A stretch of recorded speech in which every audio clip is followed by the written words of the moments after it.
బాబాజీ మహారాజు యొక్క తిరుబావ దినం. ఆయన ఎంత గొప్ప భక్తుడు అంటే స్వామి ప్రభుపాదుల వారి యొక్క గురువు గారైనటువంటి భక్తి సిద్ధాంత సరస్వతి మహారాజ్ ఠాకూర్ ఆయన చాలా గొప్ప గ్రేట్ స్కాలర్ అన్నమాట. Great scholar. అప్పట్లో బ్రిటిష్ గవర్నమెంట్ పరిపాలిస్తున్నటువంటి సమయంలో ఈ భక్తి సిద్ధాంత సరస్వతి మహారాజ్ అనే ఆయన ఉన్నారు కదా, వారి యొక్క తండ్రి గారు గవర్నర్గా, ఒక కలెక్టర్గా, మెజిస్ట్రేట్గా పనిచేసేవారు.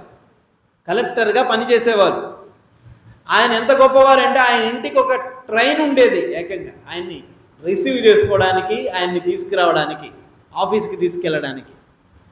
ఆయన్ని కలకత్తాలో ప్రతినిత్యం ఉద్యోగానికి తీసుకెళ్ళడానికి బ్రిటిష్ గవర్నమెంట్ ఒక ట్రైన్నే వేసింది. రోజు ఒక సింగిల్ బోగి, ఒక క్యాబిన్ ఉండేటువంటి ఒక ట్రైన్ని ఆయనకి పంపించి ఆయన ఇంటి దగ్గర ఆయన్ని పికప్ చేసుకొని తీసుకెళ్లేవారు. అంత గొప్ప వ్యక్తి. ఆయన యొక్క కుమారుడు ఈ భక్తి సిద్ధాంత సరస్వతి మహారాజు. ఈ భక్తి సిద్ధాంత సరస్వతి మహారాజు ఎంత గొప్ప వ్యక్తి అంటే బ్రిటిష్ వాళ్ళు ఆయనతో ఆంగ్లం మాట్లాడడానికి భయపడేవారు అనమాట. ఏమైనా తప్పులు వస్తాయేమోనని బ్రిటిష్ వాళ్ళు ఆంగ్లం మాట్లాడడానికి భయపడేవారు. అంత గొప్ప గ్రేట్ ఇంగ్లీష్ స్కాలర్ అన్నమాట. ఆయనకి తెలియని విద్య లేదు. పెద్ద పెద్ద సైంటిస్టులు, పాశ్చాత్య దేశాల నుంచి వచ్చినటువంటి పెద్ద పెద్ద సైంటిస్టులు కూడా భయపడేవారు ఆయనతో మాట్లాడడానికి. అలాంటి వ్యక్తి గౌరీ కిషోర్ దాస్ బాబాజీ మహారాజ్ దగ్గర దీక్ష తీసుకున్నారు. ఆయన తండ్రి గారు అంటే గౌరీ కిషోర్ దాస్ బాబాజీ మహారాజ్ యొక్క గురువు గారు, ఇందాక నేను చెప్పినటువంటి భక్తి సిద్ధాంత మహారాజు యొక్క తండ్రి గారు అయినటువంటి భక్తి వినోద్ ఠాకూర్ మహారాజ్.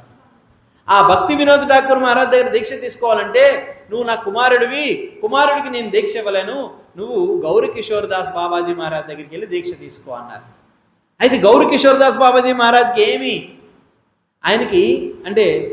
ఆయనేమి సంస్కృతం తెలియదు, అలాగని ఏ రకమైనటువంటి భౌతికమైనటువంటి విద్య తెలియదు. ఆయన నిత్యం భగవంతుని యొక్క నామాన్ని జపం చేసుకుంటూనే ఉండేవారు. ఒక బాబాజీ అనమాట. ఆయన ఒక బాబాజీ. అలా జపం చేసుకుంటూ ఉంటే ఆయన దగ్గరికి ఈ భక్తి సిద్ధాంత మహారాజు వెళ్ళి, మా తండ్రి గారు మీ దగ్గర దీక్ష తీసుకోమన్నారు, మీరు నాకు దీక్షనివ్వండి. ఎందుకంటే ఆయనకి బాబాజీ కాబట్టి కించిత్ ఎవరు గౌరవించినా కూడా ఆయనకి ఇష్టం ఉండదు అనమాట. ఎవరికి ఇష్టం ఉండదు ఆయన ఎవరైనా గౌరవిస్తూ ఉంటే. ఎవరు నన్ను గౌరవించకూడదు, చాలా ఒక సాధారణమైనటువంటి వ్యక్తిలా ఉండాలి అనుకుంటాడు. కానీ ఈయన అక్కడ కూర్చొని గంగానది ఒడ్డున జపం చేసుకుంటూ ఉంటే, మా తండ్రి గారు పంపించారు, మీ దగ్గర నేను దీక్ష తీసుకోవాలనుకుంటున్నాను అంటే, ఆయన నేను నీకు దీక్ష ఇవ్వాలా, నేనే ఇంకా శిష్యుడిని అవ్వలేదు, నేను నీకు ఎక్కడ దీక్ష ఇస్తాను అని చెప్పి వెళ్ళిపో ఇక్కడి నుంచి అని చెప్పి పంపించేశారు. మరలా మరుసటి రోజు వచ్చారు, మా తండ్రి గారు దీక్ష తీసుకోమంటున్నారు, మీరు నాకు దీక్ష ఇవ్వండి, నాకు ఆధ్యాత్మిక జీవితాన్ని ప్రసాదించండి. నిజంగా ఒకప్పుడు ఇలా శిష్యులు అడుక్కునేవారు, గురువుగారు దీక్ష ఇవ్వండి, గురువుగారు దీక్ష ఇవ్వండి, గురువుగారు దీక్ష ఇవ్వండి అని. రామానుజుల వారు ఆయన గురువు గారి దగ్గరికి 18 సార్లు వెళ్ళారంట దీక్ష తీసుకోవడానికి. ఆయన గురువు గారి దగ్గరికి 18 సార్లు వెళ్ళారంట. ఇవ్వలేదంట. 18 సార్లు వెళ్తే ఇవ్వలేదంట. చివరిసారి వెళ్తే దీక్ష ఇచ్చారంట. దీక్ష ఇస్తే ఆయన ఏం చేశాడు తెలుసా? ఆ దీక్ష ఇస్తే భగవత్ నామం చెప్తారు కదా, సీక్రెట్ మంత్రము. ఆ మంత్రాన్ని గోష్ఠీపురమునందు గోపురం ఎక్కి ఊరంతా చెప్పేశారంట. గురువు గారు పిలిచి, అసలు నువ్వు ఎటువంటి వాడివి, భగవద్ధామానికి వెళ్ళేటటువంటి గొప్ప మోక్ష మార్గాన్ని, మోక్ష మంత్రాన్ని నీకు చెబితే ఊరందరికీ చెప్పేస్తావా? ఎంతటి పాపివి, నరకానికి పోతావా అన్నారు. అయితే ఆయన ఏమంటున్నారంటే, ఇది నిజంగా అంత శక్తివంతమైన మంత్రమే అయితే నేను ఒక్కడిని నరకానికి పోయినా పర్వాలేదు, ఎంతమంది ఉద్ధరింపబడతారు ఈ మంత్రాన్ని విన్నటువంటి వాళ్ళందరూ కూడా. ఆచార్యుల కరుణ అలా ఉంటుంది. అంత గొప్ప ఆచార్యులు కూడా అన్నిసార్లు గురువు దగ్గరికి వెళ్ళి అడుక్కున్నారు దీక్ష కోసం. కానీ ఇప్పుడు అలా లేదు పరిస్థితి. మేము దీక్ష ఇస్తామంటే తీసేసుకుంటున్నారు, వాళ్ళకి నచ్చిన వ్యవహారాలన్నీ చేసేస్తున్నారు. ఇంకా ఉపయోగం ఏముంది దాని యొక్క? అందువలన గురువు అంటే వాల్యూ లేదు, దీక్ష అంటే వాల్యూ లేదు ఈరోజు. పూర్వం చూడండి, అంటే భగవద్గీతని మీరు ఆ మాతాజీ ఉన్నారు లాయర్, సో కోర్టులో ప్రమాణం చేయిస్తారు కదా, భగవద్గీత మీద ఒట్టేసి అంతా నిజమే చెబుతాను, అబద్ధం చెప్పను అంటారు కదా. అంటే భారతదేశంలో ఇంకా సత్యం అనేటువంటిది మిగిలి ఉంది. ఆ సత్యం అనేటువంటి, అందుకే ఏకపాదం మీద ఉంది ధర్మం, అందులో సత్యమే మిగిలి ఉంది. ఆ సత్యం అంటే భయపడతారు చాలామంది. అరే నువ్వు కానీ నిజం చెప్పకపోతే నా మీద ఒట్టే అంటారు, భయపడతారు. కనీసం దానికన్నా భయపడతారు. అరే మరి మనం దీక్ష తీసుకున్నప్పుడు అగ్ని సాక్షిగా ప్రమాణం చేస్తున్నాం, బయట ఉన్నవాడే భయపడుతున్నాడు ఒట్టు అంటే, భక్తులుగా మనం ఇంకెంత భయపడాలి చెప్పండి, అగ్ని సాక్షిగా ప్రమాణం చేసినప్పుడు. అయినా సరే అందుకని భక్తి సిద్ధాంత మహారాజు అన్నిసార్లు వెళ్ళారు ఆయన దగ్గరికి. ఒకసారి ఇంకా ఈయన ఎలాగైనా వదిలించుకోవాలని గౌరీ కిషోర్ దాస్ బాబాజీ మహారాజ్ ఏం చేశారంటే, నీకు దీక్ష ఇవ్వాలో లేదో చైతన్య మహాప్రభుని అడిగి చెప్తాను అన్నారు. చైతన్య మహాప్రభుని అడిగి చెప్తానన్నారు. మరుసటి రోజు మళ్ళీ వచ్చేసాడు ఈయన. వచ్చేస్తే చైతన్య మహాప్రభుని నేను అడగలేదు, మర్చిపోయాను, రేపు అడుగుతానులే, నువ్వు మళ్ళీ రేపు రా అన్నారు. మళ్ళా మరుసటి రోజు వచ్చేసాడు. ఎన్నిసార్లు తిప్పించుకుంటే వాడితో పని అవ్వదులే ఇంకా అనుకుంటాం కదా మనమైతే, తిప్పించుకొని ఇంక వాళ్ళతో పని అవ్వదు అనుకుంటాం కదా, అలాగైనా మానేస్తాడేమో అని చెప్పి అవ్వదు అని చెప్పి మళ్ళీ రేపు రా అంటే మళ్ళా రేపు వచ్చారు. రేపు వస్తే చైతన్య మహాప్రభు నీకు దీక్షని ఇవ్వడానికి నేను అర్హుడిని కాదు అన్నారు. అప్పుడు చెప్తున్నారు, మీరు ఎన్నిసార్లు నన్ను దీక్ష ఇవ్వకూడదని పంపించినా నేను అన్నిసార్లు మీ దగ్గరికి వస్తాను, అన్నిసార్లు మీ దగ్గరికి వస్తానంటే అప్పుడు ఆయనకి దీక్షను ఇస్తారనమాట. ఆ శిష్యుల్లో ఉండే డిటర్మినేషన్, పట్టుదల చూసి అన్నిసార్లు వచ్చినా సరే, వెనుదిరిగి వెళ్ళిపోయినా సరే ఆయన చింతించకుండా మరల గురువు దగ్గరికి రావడంతో ఆయన వచ్చి దీక్షిస్తారు. దీక్షించిన తర్వాత ఒకరోజు ఆయన మాయాపూర్ అంటే చుట్టూ 2 నదులు ప్రవహిస్తూ ఉంటాయి, మధ్యలో ద్వీపాలు 9 ద్వీపాలు ఉంటాయి. ఎక్కడికి వెళ్ళాలన్నా సరే పడవలోనే వెళ్ళాలి. ఈ పడవలో వెళ్తూ ఉంటే భక్తి సిద్ధాంత మహారాజు ఆ పడవలో మరబోట్ అనమాట, పక్కన మిషను క్రని సౌండ్ వస్తుంది. ఈయన కూర్చొని ఉన్నారు, జపం చేసుకుంటూ ఉన్నారు. ఈ లోపల ఎదురుగా ఒక వ్యక్తి, ఒక పండితుడు, భక్తి సిద్ధాంత మహారాజ్, ఆయన పేరు ఇంతకుముందు అంటే దీక్ష తీసుకోకముందు, అంటే సన్యాసి కాకముందు విమల ప్రసాద్,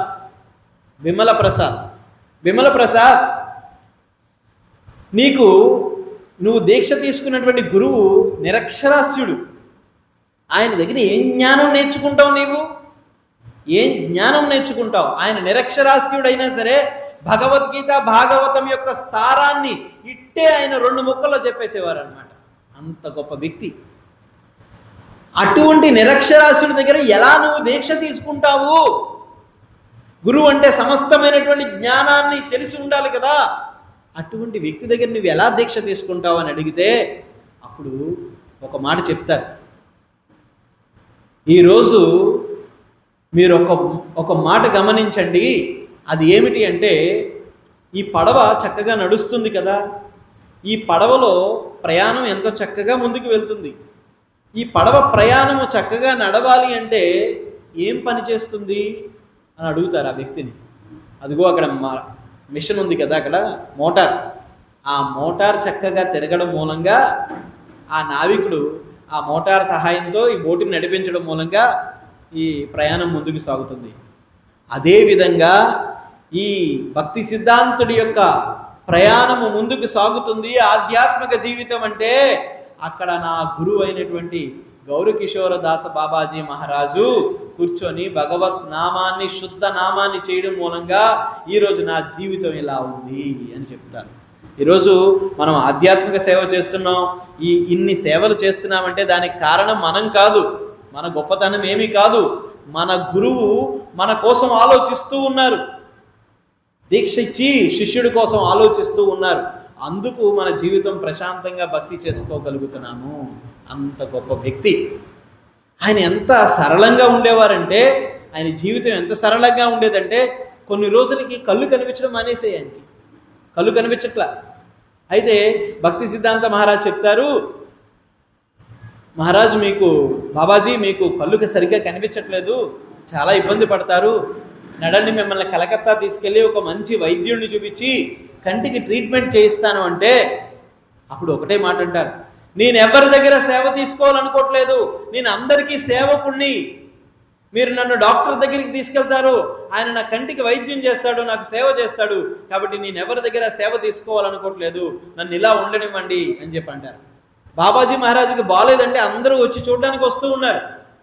చూస్తూ ఉంటే బాబాజీ మహారాజ్ ఇది నచ్చక నా మీద అందరూ జాలి చూపిస్తున్నారు. కానీ మనం విచిత్రం ఏంటంటే మన మీద అందరూ జాలి చూపించాలని లేనిపోని అన్నీ చెప్పుకుంటాం. మనం అందరం నా పరిస్థితి ఎలా ఉంది, నా పరిస్థితి ఎలా ఉందని చెప్పుకుంటాం. కానీ బాబాజీ మహారాజ్ నా మీద అందరూ జాలి చూపిస్తున్నారు, ఇది నాకు నచ్చట్లేదని చెప్పి గంగా నదిలోకి దూకేశారంట.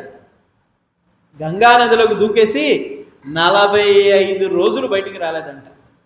45 రోజులు బయటికి రాలేదు బాబాజీ మహారాజ్. గంగా నదిలోకి వెళ్ళి అక్కడికి లోపల కూర్చొని జపం చేసుకున్నారంట. అంత గొప్ప వ్యక్తి గౌరకిషోర్ దాస్ బాబాజీ మహారాజ్. ఆయన తిరోభవించిన రోజు, ఆయన తిరోభవించింది కార్తీక మాసంలో చివరి ఏకాదశి పర్వదినం రోజు ఆయన తిరోభవించడం జరిగింది. అటువంటి గొప్ప ఆచార్యులు అవతరించినటువంటి సాంప్రదాయంలో ఈరోజు మనం ఉన్నాము.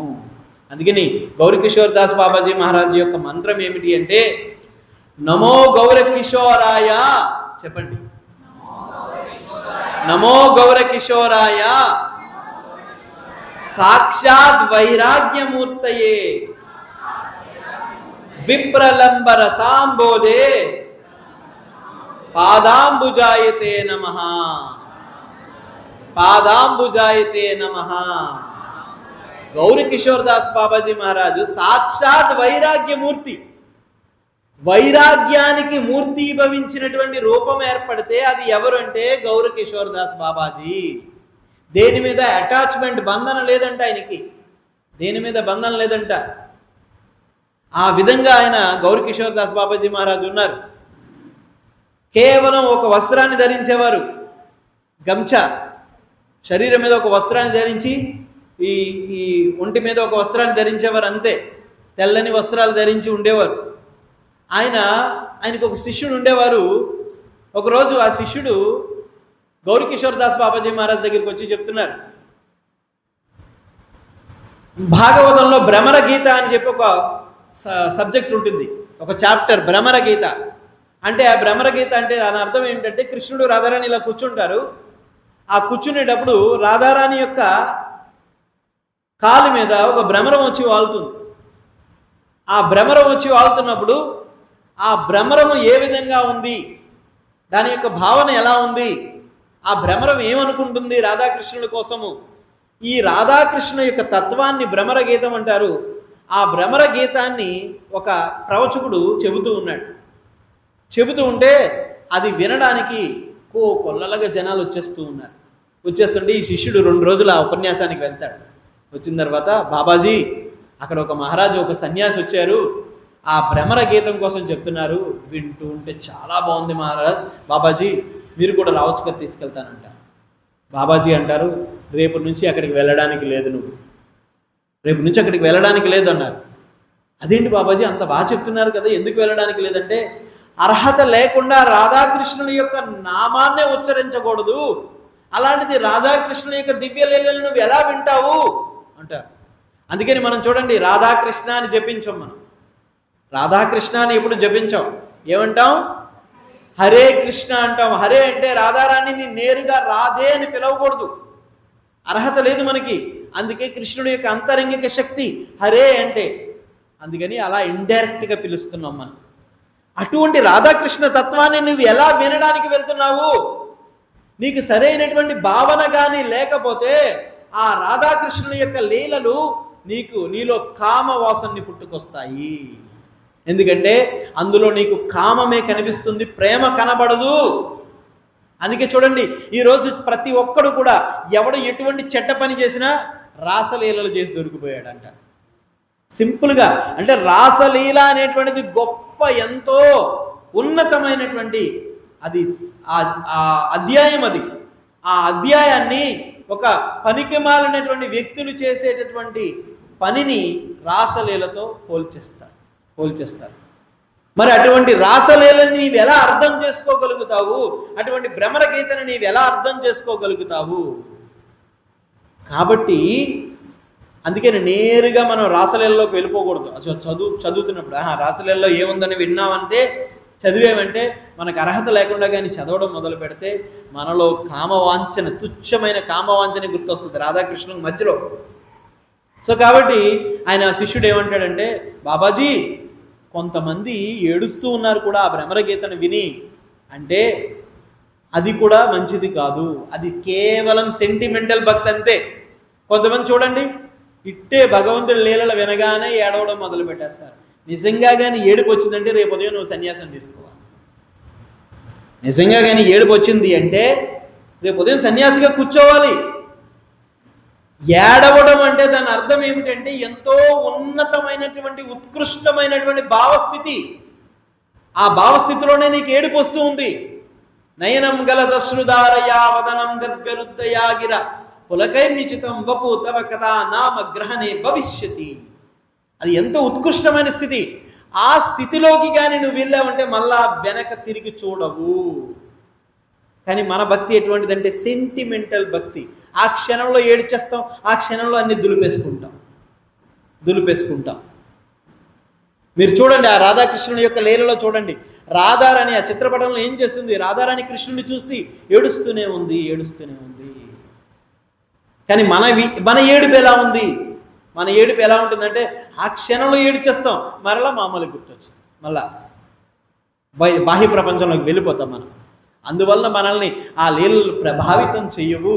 కాబట్టి మనం అర్హత పొందాలి అంటే ఒక నిజమైనటువంటి, ఒక శుద్ధమైనటువంటి వైష్ణవుడి యొక్క సాంగత్యంలో, ఒక గురువు యొక్క సాంగత్యంలో మనం వెళ్ళి అప్పుడు ఆ పవిత్రమైనటువంటి వ్యక్తి ద్వారా మన అర్హత పొందిన తర్వాత అప్పుడు వినడానికి ప్రయత్నం చేయాలి. అందుకని ఈయన ఏమంటున్నారు? విప్రలంబ రసాంబోదే పాదాంబుజాయతే నమః. విప్రలంబ స్థితి అంటే ఏంటి? సపరేషన్ అంటారు. ఆ భగవంతుని పట్ల ప్రేమ.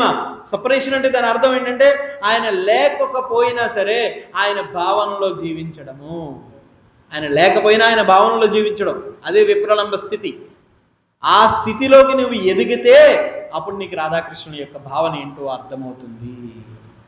ఇది గౌరకిషోర్ దాస్ బాబాజీ మహారాజ్ తిరోభవించిన రోజు ఎంతో అదృష్టవంతులము. ఎందుకంటే ఆయన కోసం, ఒక శుద్ధమైనటువంటి వైష్ణవుడి కోసం చెప్పుకున్నందుకు. హరే కృష్ణ. ఈరోజు ఎంతో పవిత్రమైనటువంటి ఉత్తాన ఏకాదశి. అసలు నిజాన్ని చెప్పాలంటే ఏకాదశి నిన్నే, కానీ ఇది ఎంత ప్రత్యేకమైనటువంటి ఏకాదశి అంటే అది నిన్న స్మార్త ఏకాదశి, ఈరోజు వైష్ణవ ఏకాదశి. అందులో మహాద్వాదశి వచ్చింది. ఎవరైతే మహాద్వాదశిని పాటిస్తారో ఏకాదశిని పాటించకుండా 1000 ఏకాదశులు చేసినటువంటి ఫలితాన్ని పొందుతారు. అందుకని ఈరోజు మనం ఏకాదశిని ఈరోజే చేస్తున్నాము. ఈరోజు అందుకని అన్నప్రసాద వితరణ లేదు, ఏకాదశి ప్రసాదాన్ని మాత్రమే మనం ఈరోజు వితరణ చేస్తున్నాము. సో కాబట్టి ఏకాదశి ఉపవాసం చేసే వాళ్ళందరూ కూడా తీసుకోవచ్చు, ఉపవాసం చేయని వాళ్ళకి కూడా అదే ప్రసాదము అందరూ కూడా తీసుకోవచ్చు. సో హరే కృష్ణ. అందరికీ కూడా ఒక్కసారి భగవన్నామాన్ని చెప్పండి గట్టిగా. హరే కృష్ణ హరే కృష్ణ కృష్ణ కృష్ణ హరే హరే, హరే రామ హరే రామ రామ రామ హరే హరే. గ్రంథరాజ్ శ్రీమద్ భాగవత మహాపురాణికి, జగద్గురు శ్రీల ప్రభుపాదికి నితాయ్ గౌర్ ప్రేమనందే.